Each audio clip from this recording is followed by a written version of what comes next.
Bismillahirrahmanirrahim.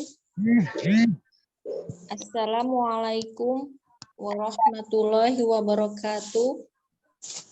Alhamdulillahirabbil alamin. Waalaikumsalam warahmatullahi wabarakatuh.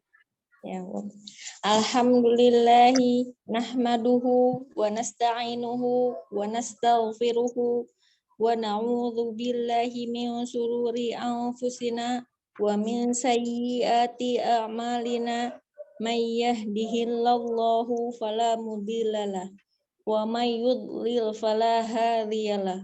Allahumma sholli wa sallim wa barik ala sayyidina Muhammadin wa ala alihi wa sahbihi ajmain. Amma ba'd. Alhamdulillahilladzi binitatimmus sholihat. Segala puji hanyalah milik Allah Subhanahu wa taala yang dengan nikmatnya sempurna segala kebaikan. Tidak henti-hentinya kita panjatkan syukur kepada Allah Subhanahu wa taala. Jika bukan karena Allah Ta'ala, mustahil kita ada di sini, di majelis ilmu yang kita cintai ini. Semoga Allah Ta'ala senantiasa memberkahi semua kegiatan kita ini. Amin, Allahumma amin.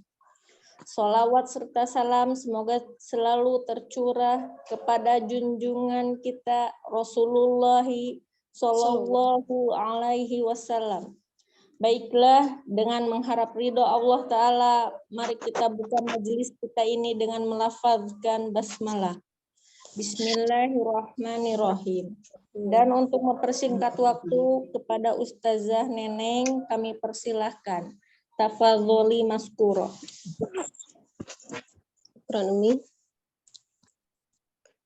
Assalamualaikum warahmatullahi wabarakatuh. Waalaikumsalam warahmatullahi wabarakatuh. A'udzu billahi minasy syaithanir rajim. Bismillahirrahmanirrahim. Alhamdulillahi rabbil alamin. Assalatu wassalamu ala asrafil anbiya'i wal mursalin wa ala alihi wa sahbihi ajma'in, amma ba'du. Rabbi shrah li sadri wa yassir li amri wahlul 'uqdatam min lisani yafqahu qawli. Rabbi zidni ilma warzuqni fahma. Amin amin ya rabbal alamin. Alhamdulillah, segala puji bagi Allah. Tidak ada alasan bagi kita untuk tidak tetap bersyukur atas segala karunia yang Allah berikan. Atas segala nikmat, nikmat iman, nikmat Islam, nikmat waktu luang, nikmat sehat. Sehingga hari ini kita masih bisa melanjutkan thalabul ilmi kita sesuai dengan janji kita kemarin ya. Kita mulai masuk materi ya untuk hari ini. Nanti baru kita lanjutkan tadrib lagi insya Allah. Dan materi kita untuk hari ini adalah maratibul qiraah atau maratib al-qiraah, ya, tingkatan bacaan Al-Qur'an. Pak di layar ya, insyaallah ini lebih sederhana ya.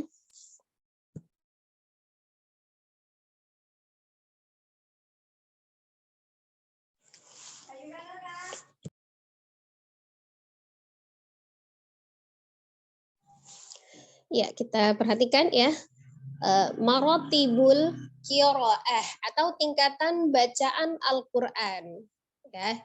Membaca Al-Qur'an dari perspektif bacaan lambat dan cepat, sebagian ulama membagi menjadi 3 tingkatan. Ya, jadi ketika kita membaca Al-Qur'an itu ada tingkatan-tingkatannya. Yang pertama adalah at-tahqiq. Ya, yang pertama adalah at-tahqiq. Artinya, membaca Al-Quran dengan pelan dan tenang. Benar-benar menunaikan sesuai haknya. Tanpa menambah atau mengurangi dan tanpa takaluf atau berlebihan. Ya. Jadi maksudnya benar-benar menunaikan sesuai dengan haknya. Hak huruf itu apa saja, misalnya makhrajnya dia keluar dari mana, kemudian sifat-sifatnya, apakah dia al-jahru, apakah dia al-hams, apakah dia siddah, apakah dia roqoah, ya. Jadi setiap huruf itu mempunyai hak. Maka ketika huruf-huruf hijaiyah memiliki hak, kita sebagai pembaca Al-Quran memiliki kewajiban untuk menunaikan hak-haknya. Ya, maka begitulah kita harus belajar Al-Quran itu dengan mengetahui hak-haknya supaya kita dapat menunaikan kewajiban kita kepada Al-Quran. Itu untuk tingkatan yang pertama, ya. Karakteristik bacaan at-tahqiq.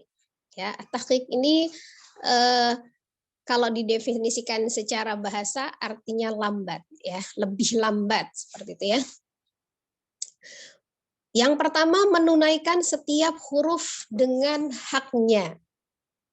Misalnya huruf ba dengan huruf ta berbeda.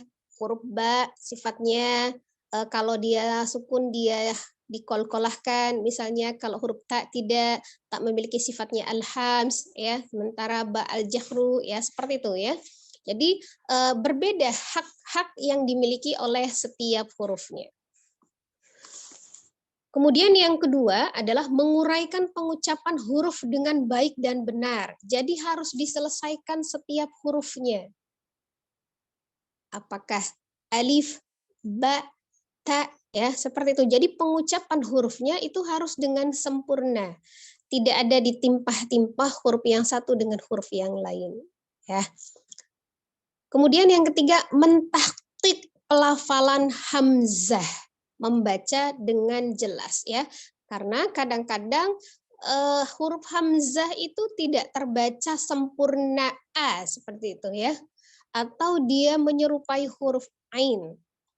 Jadi harus dibaca dengan jelas setiap pelafalan hamzah. Ya, nanti kita ada contohnya, ya. Kemudian yang keempat adalah menyempurnakan bacaan ghunnah, ya, atau dengung. Sementara ghunnah sendiri, ya, itu memiliki tingkatan-tingkatan. Nanti itu ada materinya tersendiri, ya, untuk tingkatan ghunnah. Maksudnya menyempurnakan bacaan ghunnah itu apakah dia termasuk tingkatan ghunnah yang sempurna? Misalnya masuk dalam akmal matakun kalau kita nanti sudah mempelajarinya, ya. Jadi ada yang dia hukum nun sukun, nun tasdid, mim tasdid, ya, seperti itu, atau idgham bi ghunnah seperti itu yang mengandung ghunnah dan ghunnahnya, ya. Kemudian ada idgham mimi misalnya, itu harus disempurnakan. Bagaimana cara membaca ghunnah? Ya, karena definisi gunnah sendiri itu menekan, ya, menekan dan menahan bacaan 2-3 harokat dan suaranya dimasukkan ke dalam rongga hidung. Adapun nanti cara membacanya itu ada tingkatan-tingkatan tersendiri di dalam ghunnahnya. Jadi harus disempurnakan, ya, harus menyempurnakan. Termasuk dia izhar atau bacaan-bacaan yang izhar, misalnya yang dihukumi pada izhar halki atau izhar safawi, gitu, ya. Itu termasuk di dalam tingkatan ghunnah. Nah, kalau itu masuknya nanti dalam yang kurang sempurna, naqisah. Jadi walaupun dia tidak ditahan 3 harokat tadi, tetapi dia tetap harus disempurnakan. Jadi artinya tetap menyempurnakan bacaan ghunnah. Ya, kemudian yang kelima, menyempurnakan pengucapan harokat. Ya, jadi ketika dia fathah, mulut kita harus dibuka, ya. Kemudian ketika kasroh, turunkan sedikit rahang bawahnya, ya, bibir bawahnya. Kemudian ketika harokat domah, memonyongkan 2 bibirnya, ya, semaksimal mungkin. Tetap harus disempurnakan. Jadi bukan hanya terdengar suara a, i, u, tapi a, i, u. Nah, ya, dengan disertai dengan pengucapan harokat yang sempurna. Nah, itu, ya, antara lain karakteristik atau ciri-ciri ketika kita membaca dengan tingkatan at-tahqiq. Seperti itu, ya. Nah, ada kesalahan-kesalahan yang terjadi di dalam bacaan at-tahqiq. Misalnya ya, yang pertama itu ada namanya bacaan tamtid, memanjang. Maksudnya seperti apa? Memanjangkan vokal harokat sehingga menambah huruf. Ya, memanjangkan vokal harokat sehingga menambah huruf. Misal menambah kadar panjang mat tabi'i atau mat asli ya lebih dari 2 harokat. Contoh di bacaan basmalah ya, kita sering mengalami kesalahan memanjangkan mat tabi'i lebih dari 2 ya. Di sini yang panjangnya 2 harokat seharusnya ada lam ya, la, kemudian ma ya. Kalau yang di him di akhir itu bukan mat tabi'i lagi, tetapi menjadi mad arid li sukun. Mad tabi'i yang bertemu dengan satu huruf yang disukunkan karena waqaf maka menjadi mad arid li sukun. Ini tidak termasuk di dalam mad tabi'i ya. Jadi ini boleh panjangnya lebih dari 2, 4 atau 6 ya. Tetapi yang di posisi yang di tengah-tengah atau di awal ya mad tabi'i harus 2. Ya, contoh kesalahannya kita memanjangkan yang mad tabi'i lebih dari 2. Bismillahirrahmanirrahim. Ya, seperti itu. Jadi kepanjangan la-nya dan ma-nya. Nah, itu adalah kesalahan yang terjadi ya. Seharusnya cukup dengan 2 harokat atau hitungan 1 alif ya, 2 ketukan. Bismillahirrahmanirrahim. Ya, seperti itu ya. Jadi harus dengan 2 harokat, tidak boleh tidak boleh lebih dan tidak boleh kurang. Atau dengan tidak memanjangkan misalnya juga tidak boleh ya. Tetapi kebanyakan rata-rata kesalahan yang terjadi adalah memanjangkan mad tabi'i itu lebih dari 2 harokat.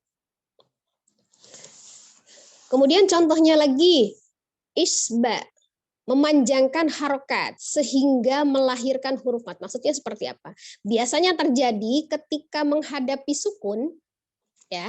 Ini ada sin sukun ya, sin sukun. Kemudian ada huruf sebelumnya ada huruf ba berharokat kasroh. Ya, maksudnya memanjangkan harokat itu seperti apa? Harusnya ba kasrohnya 1 harokat bi. Tetapi karena menghadapi sukun, kita sering terjadi kesalahan dengan memanjangkan sehingga seolah-olah bi-nya ini memiliki huruf mad. Ya. Jadi bis. Nah, seperti itu. Bismillah. Nah, itu kesalahan yang terjadi. Ya. Jadi tidak boleh kita panjangkan harokatnya ketika menghadapi sukun ini ya. Nah, itu tidak boleh. Jadi harus langsung disukunkan, 1 ketukan saja. Bis. Adapun aliran yang mengalir ketika sinnya dipanjangkan itu bukan memanjangkan huruf ba-nya, tetapi adalah sifat as-sofir yang dimiliki oleh huruf sin di dalam bacaan basmalah ya. Maka tidak boleh lagi kita membaca bis. Nah, bis seperti itu ya. Tapi langsung bismillah. Bismillah ya seperti itu ya. Insyaallah bisa difahami ya. Kemudian berlebihan dalam gunnah ya, memanjangkan atau melar vokal harokat huruf sebelum gunnah. Maksudnya seperti apa? Nah, ini juga sama ya. Jadi vokalnya harokat huruf sebelum gunnah, gunnahnya mana? Nun sukun, ini maaf ini dhammah ya.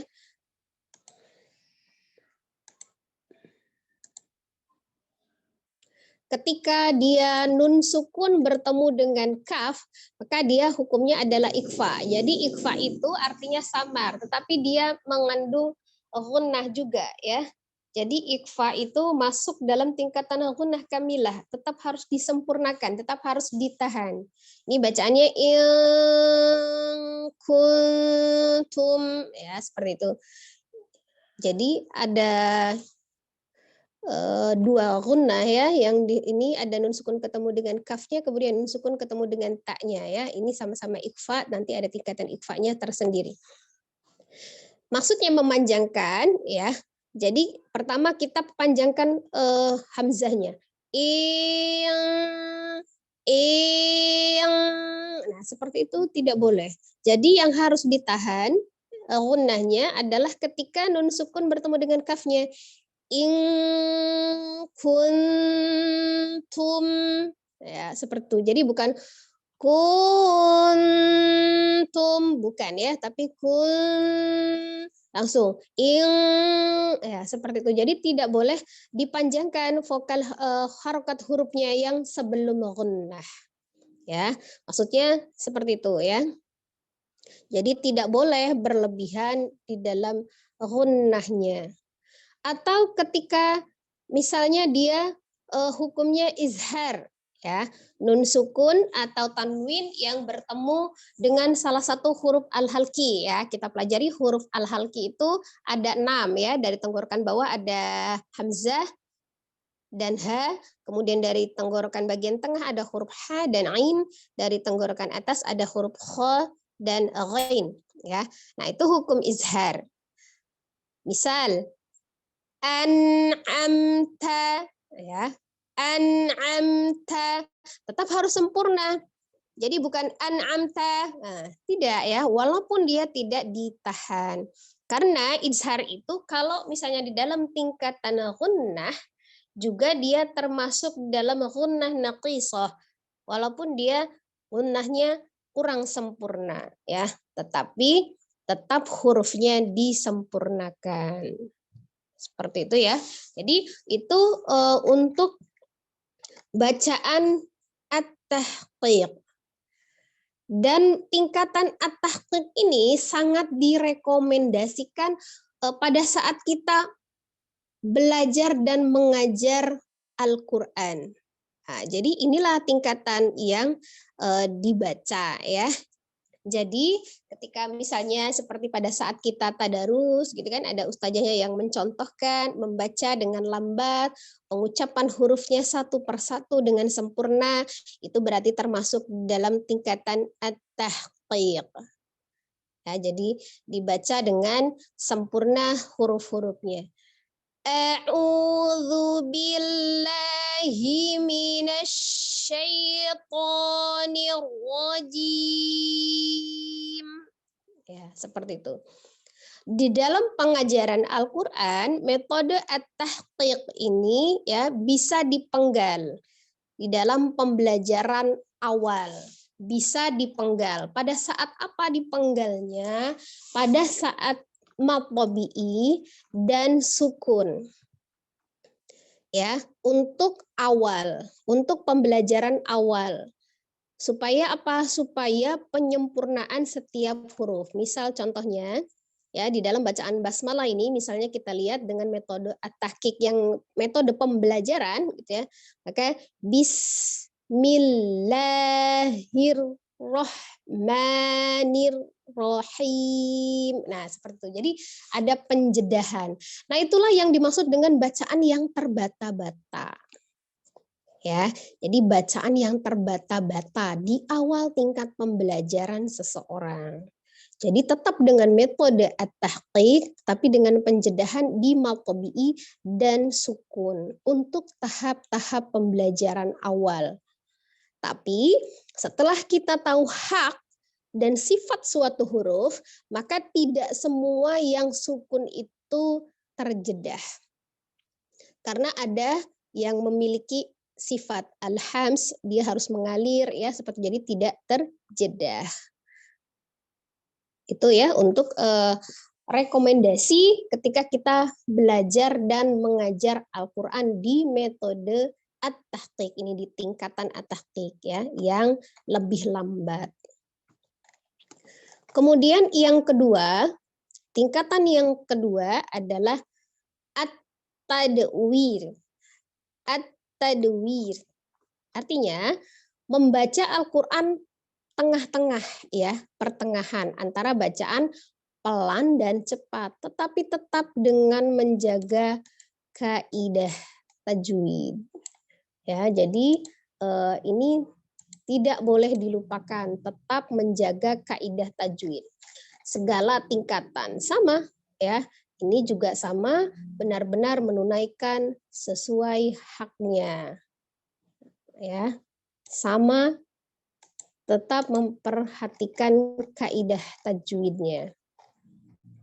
Jadi walaupun dibacanya sedang, Kalau misalnya contoh untuk bacaan sedang, untuk di bacaan basmalahnya, ketika bacaan yang tadi ya, at-tahqiq, Bismillahirrahmanirrahim. Maka bacaan tingkatan at-tadwir kurang lebih bacaannya Bismillahirrahmanirrahim. Ya, itu sedang ya. Dan umumnya ketika kita membaca itu adalah tingkatan at-tadwir, misalnya ketika kita membaca sendiri di rumah gitu ya. Nah, diusahakan tingkatnya at-tadwir yang sedang bacaannya ketika kita membaca sendiri di rumah ya, ataupun kita tadarus sendiri membaca tadarus. Nah, itu tingkatannya at-tadwir yang sedang. Jadi tidak cepat-cepat, tidak lambat-lambat, dengan tetap memperhatikan kaidah tajwid. Jadi kalau tadi dalam mengajar, belajar dan mengajar, ya bacaannya at-tahqiq, kemudian ketika kita sendiri membaca, bacaannya adalah at-tadwir. Nah, kemudian tingkatan yang ketiga terakhir adalah al-hadr, ya. Al-hadr. Artinya membaca Al-Qur'an dengan cepat, dengan tetap menjaga hukum atau kaidah tajwid serta memperhatikannya dengan teliti. Nah, ini cepat ya. Biasanya tingkatan yang ketiga ini, yang cepat ini digunakan oleh para penghafal Al-Qur'an. Para tahfiz Quran ya, di dalam membaca setorannya ataupun cara menghafalnya, maka dia menggunakan tingkatan al-hadr. Tetapi seharusnya ya, walaupun kita membaca cepat, dengan tetap menjaga hukum kaidah tajwidnya. Ya, jadi tetap tidak boleh dilupakan. Nah, ada kesalahan-kesalahan yang sering terjadi di dalam bacaan tingkatan yang cepat ini ya, al-hadr. Yang pertama adalah bacaannya ad-damj, ad-damj ya, atau al-idkhal. Artinya bacaan dengan memasukkan huruf yang satu pada huruf yang lain. Maksudnya seperti apa? Jadi misalnya kalau misalnya kita tidak terbaca begitu ya, maka dia langsung ketika membaca misalnya bacaan yang di bawah ini siratal ladzina an'amta 'alaihim, an'amta 'alaihim, tapi dia bacanya langsung an'amta 'alaihim ya, jadi tidak sempurna ini hamzahnya, jadi huruf hamzahnya seperti tidak terbaca. Atau dengan sama dia dengan ada pemanjang alif maka dia dipendekkan ya. Jadi itu tidak boleh. Jadi dengan memasukkan huruf yang satu pada huruf yang lain, belum sempurna huruf satunya sudah masuk huruf yang lainnya. Ya, itu bisa terjadi bukan hanya pada huruf hamzah saja, misalnya pada an'amta 'alaihim, ta-nya tidak sempurna, maka an'amta 'alaihim. Nah, seperti itu. Jadi seolah-olah tidak ada penyempurnaan di pengucapan huruf ta-nya.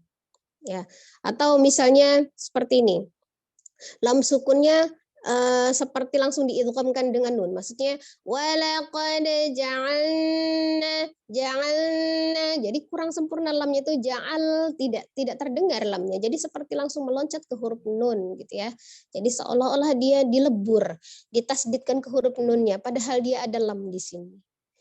Jadi walaqad ja'alna ya, karena lam sendiri memiliki sifat yang tawassut bainiyah ya, tengah-tengah. Maka dia harus mengalir dan tetap sempurna. Nah, itu. Atau memotong huruf mad ya, ketika dia cepat-cepat huruf madnya dipotong. Siratal ladzina an'amta 'alaihim. Nah, seperti itu. Karena biasanya menghafal ya, tahfiz Quran, penghafal Al-Qur'an. Maka dia memotong huruf madnya yang seharusnya 2 harokat, jadi dia hanya yang penting bunyinya a, i, u saja. Jadi semua dianggap 1 harokat. Ya, mungkin kita pernah sering dengar ketika menghafalkan Al-Qur'an gitu ya.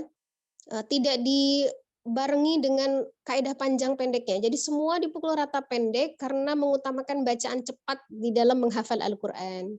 Nah, itu juga suatu kesalahan. Seperti itu ya. Atau menghilangkan suara gunnahnya. Jadi harusnya ditahan in kuntum, langsung seperti itu in kuntum. Nah, tapi dia menghilangkan walaupun membacanya dengan cepat tetap ya suara gunnah tidak boleh dihilangkan. In kuntum ya, tetap ya harus dibaca walaupun ketika kita membacanya cepat, tetap harus ditahan. Atau tidak boleh juga kita mengurangi penyebutan harokat ya. Maka tadi kan harokat sudah dijelaskan ketika dia fathah mulutnya harus dibuka, ketika dia kasroh turunkan sedikit rahang bawahnya ya, bibir bawahnya. Kemudian ketika domah monyongkan bibirnya gitu kan. Tetapi kita tidak menyempurnakan itu, maka tidak boleh ya mengurangi penyebutan harokatnya, itu juga tidak boleh. Ya, jadi apapun teknik yang kita baca, 3 tingkatan ini, baik at-tahqiq, baik at-tadwir, atau al-hadr, harus tetap memperhatikan kaidah tajwid. Di dalam pengajaran Al-Quran kita pakai metode at-tahqiq.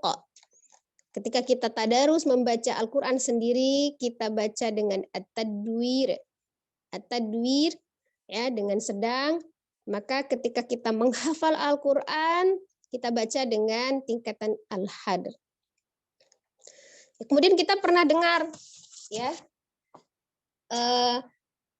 membaca Al-Quran itu harus dengan tartil ya, seperti itu ya.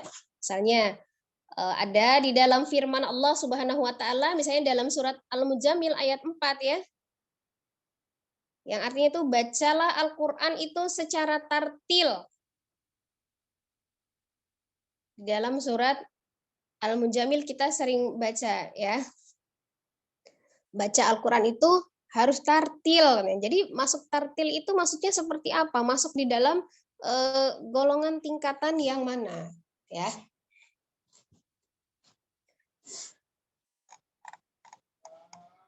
Dari 3 tingkatan bacaan di atas ya, sebagian ulama dalam beberapa kitab tajwid menambah tingkatan tartil tersendiri ya di dalam maratib al-qiraah dan tingkatan bacaan Al-Qur'an sehingga menjadi 4 tingkatan ya. Jadi kalau misalnya dimasukkan di dalam 4 tingkatan, maka at-tartil itu masuk di dalam golongan yang kedua. Setelah at-tahqiq ya yang lebih lambat, maka tartil itu lambat yang membagi atas 4 ya. Tetapi sejatinya gitu kan sebagian ulama juga berpendapat maksud bacaan tartil pada hakikatnya itu sudah mencakup 3 tingkatan di atas. Jadi maksudnya bacaan at-tartil itu tidak harus dibaca dengan lambat. Bisa sedang, bisa cepat, tetapi tetap memperhatikan kaidah tajwid ya, seperti itu. Jadi semuanya 3 golongan ini harus diucapkan atau dibaca dengan tartil semuanya. Baik dia lambat ataupun sedang ataupun cepat harus dengan tartil. Ya, maka bisa digolongkan tingkatan bacaan Al-Quran itu sama dengan tingkatan bacaan tartil. Seperti itu ya, jadi terbagi 3. Nah, maka definisi at-tartil sendiri yaitu mentajwidkan huruf-huruf. Jadi membaca Al-Quran sesuai dengan kaidah tajwid. Sementara tajwid itu sendiri kita sudah tahu aturan di dalam membaca Al-Quran.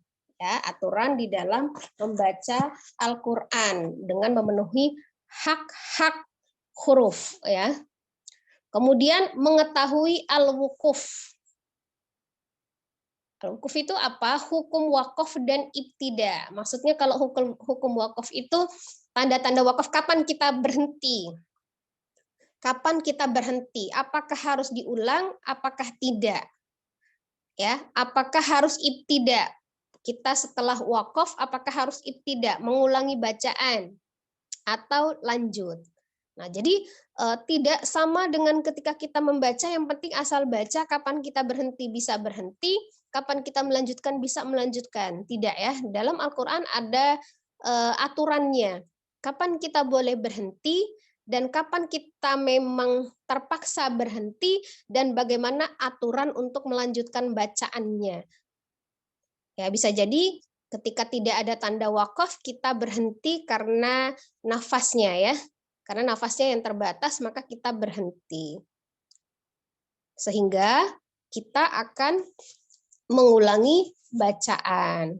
Ya, itu adalah tingkatan-tingkatan di dalam membaca Al-Quran.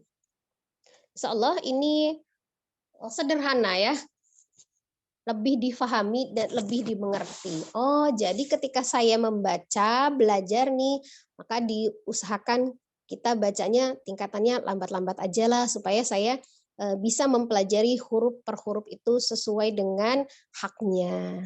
Oh, kalau saya membaca sendiri di rumah berarti nggak apa-apa dengan agak yang sedang. Ya kalau misalnya lambat-lambat, ketika lambat-lambat juga tidak ada yang mengoreksi, misalnya saya tidak tahu bacaan itu benar atau salah gitu, saya baca supaya dia tadarus, saya targetkan misalnya 1 hari 1 juz, maka pakailah metode yang sedang. Jangan terlalu cepat, jangan juga lambat.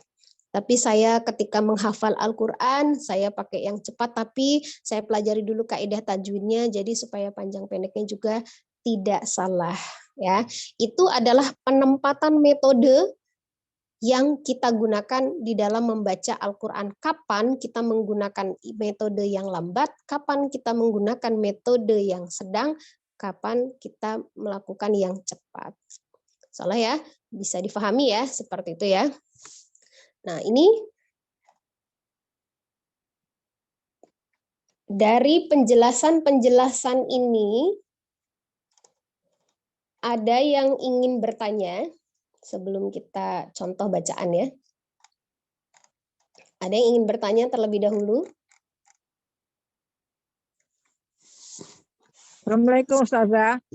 Waalaikumsalam warahmatullahi wabarakatuh. Ya, silakan. Ini nggak tanya sih, nanti kalau udah longgar waktunya, saya dikasih tips caranya membaca itu lambat. Saya itu kalau membaca Quran karpe maunya ngegas terus, pengen Iya. lambat. Pengen cepat sampai ya. Jadi sebetulnya yang kepengen lambat, tapi kok nanti dipraktekkan katanya Mbah itu jangan tergesa-gesa, selalu yang koreksi begitu. Jadi saya mohon nanti dikasih tipsnya ya Ustazah. Oh iya. Jazakillah khairan sebelumnya. Iya, wajazakillah khair. Ya, jadi tips-tipsnya ya, bagaimana cara membaca dengan lambat tadi ya, dengan at-tahqiq. Ya, pertama itu tipsnya sudah pasti kita harus tahu dulu ya, makhorijul hurufnya ya, tempat keluarnya hurufnya itu kita sudah paham dulu nih, kita sudah tahu. Jadi dengan benar pengucapannya. Karena 3 metode ini yang paling utama adalah tetap harus mempelajari kaidah tajwid ya, hukum-hukum yang berlaku. Nah, kemudian tetap harus mengetahui sifatul huruf. Jadi kalau kita tidak tahu sifatnya, misalnya kita baca Bismillahirrahmanirrahim. Terdengarnya sih biasa, ya bagus ya, bagus. Tetapi dia tidak menunaikan haknya, sinnya ada sifat asofirnya atau desisnya, gitu kan? Bismillahirrahmanirrahim. Nah itu yang sesuai dengan kaidah tajwidnya. Jadi itu dulu harus tahu gitu kan. Jadi mau baca lambat, mau baca cepat juga harus tahu. Jadi lambat itu bukan berarti Bismillahirrahmanirrahim. Lambat kan ya? Lambat. Tapi tidak sesuai dengan kaidah tajwid. Nah, begitu ya. Jadi jadi bukan cuma utama kalau lambat itu nggak cepat-cepat, pelan-pelan, bukan hanya itu, ya. Nah, itu jadi bisa jadi walaupun kita baca lambat tapi tetap tidak sesuai. Jadi tadi tipsnya yang pertama ya tahu dulu makrotnya, kemudian tahu sifatnya. Nah, itu adalah hak-hak huruf. Ya, hak-hak hurufnya. Harus diketahui dulu hak-haknya. Sebelum kita mau membaca, kita mau memutuskan mau baca lambat, mau baca sedang ataupun membaca cepat, harus tahu dulu haknya. Ya. Kemudian kita tahu juga kaidah tajwidnya yang berlaku itu maksudnya hukum-hukum bacaannya. Ada yang misalnya gunnahnya, ada ikfa, kemudian hukum nun sukun atau tanwin, misalnya hukum mim sukun, seperti itu. Kapan kita wakaf berhenti, kapan kita melanjutkan, itu kaidah-kaidah tajwid yang berlaku ya. Kemudian ya sama tipsnya ya kan, latihan dan berulang-ulang. Kemudian kita tidak bisa, karena kita tidak bisa menilai sendiri nih saya kecepatannya udah berubah apa belum nih gini ya. Apa misalnya bisa-bisanya kita tadinya pelan-pelan tambah lama tambah cepat gitu ya. Maka kita juga perlu juri. Perlu juri gitu ya. Nah, itu seperti itu. Kalau kita melakukan sendiri bisa dengan merekam ya, dengan merekam. Bisa dengan direkam. Dari situ kita tahu maksudnya mau lambat, mau sedang, mau cepat, berarti temponya itu harus sama gitu ya. Temponya. Nah, ya, itu yang kalau susah. misalnya ibarat misalnya mobil itu kecepatannya berapa? Misalnya 80 km per jam. Ya stabil harus 80 km per jam gitu ya. Kalau kita mau yang 40 lambat-lambat 40 km per jam, ya pertahankan di kecepatan itu gitu kan. Jadi caranya apa? Bertahan supaya menunjukkan angka itu tetap kecepatannya 40. Nah, itu ya. Nah, kemudian fokuskan ya, ketika kita membaca Al-Qur'an itu fokuskan, jangan mau buru-buru ya, atau kalau misalnya ada pikiran yang mengganggu selesaikan dulu. Misalnya saya masak belum selesai ya selesaikan dulu masaknya baru baca Al-Qur'an gitu ya. Atau kalaupun misalnya saya punya janji jam sekian. Jadi jangan mepet-mepet waktu, saya harus bacanya sampai sekian, harus target sekian gitu ya. Tapi waktu kita terbatas, maka itu yang menyebabkan kita kan terburu-buru. Ya. Kemudian sabar, intinya sabar. Ya. Jadi melatih kesabaran. Jadi ketika bacaan itu mau cepat ataupun lambat supaya kita bisa tetap itu distabilkan emosinya. Stabilkan emosinya. Jadi fokuskan ketika kita membaca Al-Quran itu benar-benar anggap kita memang berbicara kepada Allah, gitu ya. Sama dengan ketika kita berbicara kepada halayak ramai manusia biasanya, gitu ya. Misalnya naik panggung, gitu kita harus berpidato, maka kita harus menata kata-kata kan, supaya kecepatannya itu tidak berubah.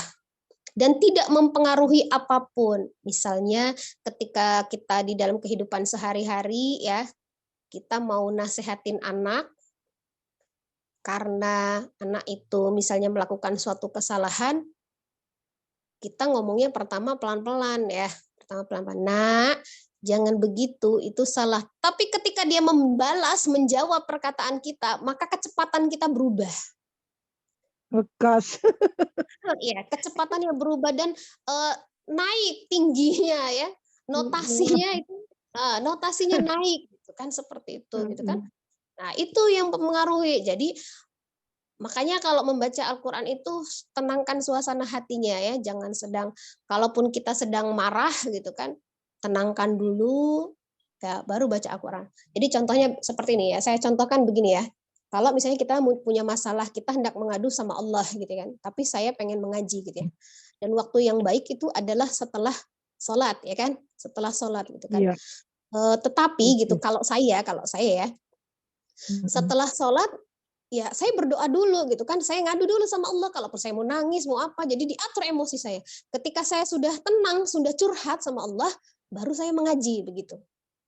Nah ya, jadi jangan pada saat suasana kita tidak menentu saya pengen ngadu sama Allah, tapi melalui ngaji. Kan kalau misalnya kita mengaji, kan kita berbicara sama Allah gitu kan, kita kan membaca kalam Allah gitu kan, kita mengadu sama Allah.